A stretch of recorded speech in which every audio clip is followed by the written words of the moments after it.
Okay, now since we've had the tour of the character palette, it's time to figure out how to color this all this text. The default color for any text that you would type in Illustrator is going to be black most of the time, unless of course that font was created outside of, you know, maybe there was a fontographer who wanted this text to appear like red or purple or something anytime it was typed, but those are kind of rare fonts. I actually haven't worked with those very much. But the default color for any font, of course, is a black fill with no line around it. Now, if you want your font to appear bolder, you can certainly do that by adding a line. So if I click over here, I'm up on my options bar right now, and I'm going over to where the fill is. Please look over to the left side of the screen. The fill is solid. We're going to go to the stroke right now and put a little stroke on there. Now when we did that, yep, the font did get bigger, but if you'll notice, it also looks a little bit blurrier. Okay, so here it's bolder, and that's because this line is actually encroaching on both sides of the letter form. When you add a stroke to a shape in Illustrator, it doesn't actually just put the stroke on the outside of the shape, it puts it over the middle part of the line. And what that means is that half of the stroke is on the inside of that shape and half of the stroke is on the outside. Where that runs into trouble, especially with fonts, is that you start to see really light areas like the crossbar on the E and over here in the R on this font where you know, this gets really tight in here. This is a little narrow piece. This might start to disappear on you. So in order to show you what I mean, I'm going to change the color on these. The fill, I'll change that to a nice green color. And then I'm going to change the stroke to kind of an orange color. And then we're just going to make the words a little bit, or the stroke a little bit bigger. But I'm also going to select part of this. We'll just select this guy right here. And I won't put a stroke on that so that you can see the difference, okay? So compare the E, this E right here to this E down here. As I make the stroke bigger on the rest of this, you'll start to see that crossbar disappear. Right there, it actually disappeared at 3 points completely. And here's the thing, because this is a font, I can't actually move that line to the outside of the shape. So we're going to play with that as well. I'm going to grab this word lorem, use the eyedropper, and just click anywhere on another line. And when I did that, the same stroke, fill, everything, including the stuff that I had done to that L, actually went away and became the same as what the rest of this type was. So with the word lorem highlighted, because I like that word, I guess, I'm going to hold down my command key and hit the letter C. If you're on a PC, you'll be holding down your control key and hitting the letter C. And by now you guys should all know that that means we're copying that word. Now I'll go to my selection tool and select all and just hit the delete. Now I'll go to my text tool, draw a box, and hold down the command key if you're on a Mac, the control key if you're on a PC, and hit the letter V, and then the word lorem comes up. So now we have one lorem here. Kind of a messed up one because we made such a heavy line, but we're going to attempt to fix this. So I have this text box now shaped the size that I wanted. I used my selection tool to do that. And now I'm going to copy this text box. To do that, I'm going to hold down the Option key and actually not copy but clone. And when I do that, my cursor turns into a double arrow, one black, one white. And if I hold down that Option or Alt key and pull down, I get two lorems. So again, for you PC people that may have been lost, the Option is actually the Alt key, okay? And PC people, keep that in mind too.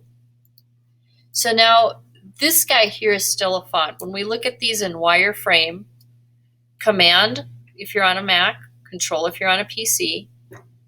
They look identical, but we're about to change this one to outlines, and that's going to make this much more flexible. So with this selected, not with both of them, but just the bottom one, I'm going to hold down the Command and the Shift key and hit the letter O if I'm on a Mac. If I'm on a PC, I'll hold down the Control and the Command and the Control key and the Shift key and hit the letter O. So again, Mac, it's Command Shift O. PC, it's Control Shift O.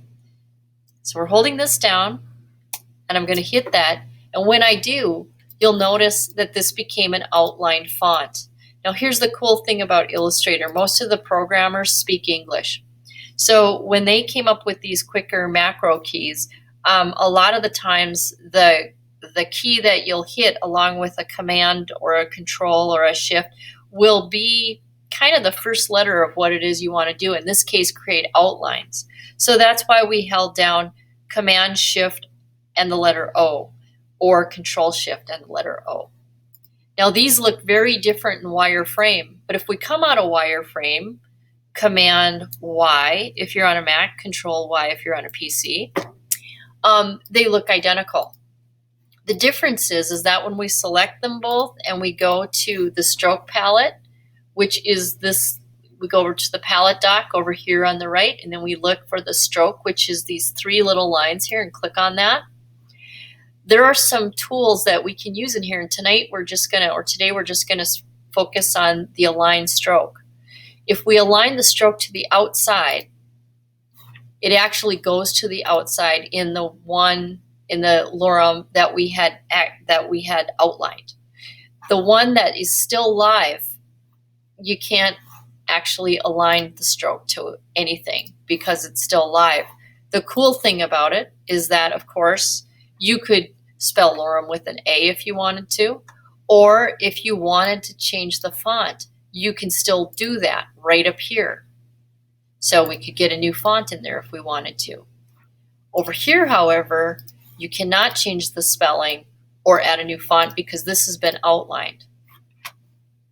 But if you look at the difference between these two words, you can see that this one here is by far easier to read than this one up here. Even though this outline on this M is kind of encroaching a little bit on the E, it's still readable. And that's what's really important.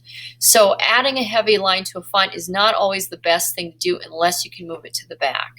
Now I'm going to show you how to make a word pop even though it's got a heavy line around it. So we're going to just add a little dazzle to this lorem if we can by selecting it with the selection tool, holding down the Command or the Control key and copying it. Now in Illustrator, there's three ways to paste. The first one, of course, is to go Control or Command V. Then it just puts the pasted item in the center of the page wherever it thinks.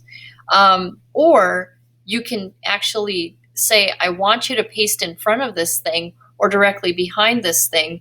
And then what happens is Illustrator will actually align your pieces to their original item, the thing that you copied.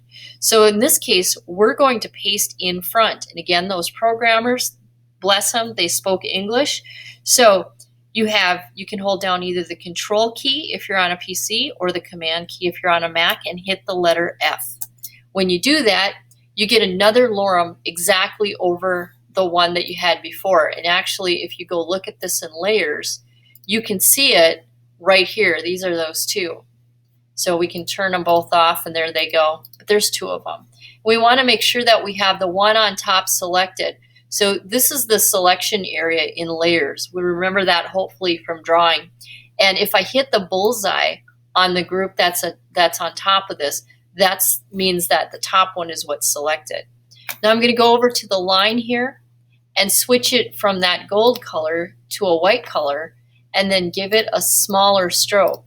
And when I do that, now all of a sudden I've added a little sparkle to my lorem, okay, by giving it a double line. That's as far as I'm going to go, but this should kind of give you an overview of how you color, how you handle color, and how you handle adding an outline or a line to a font.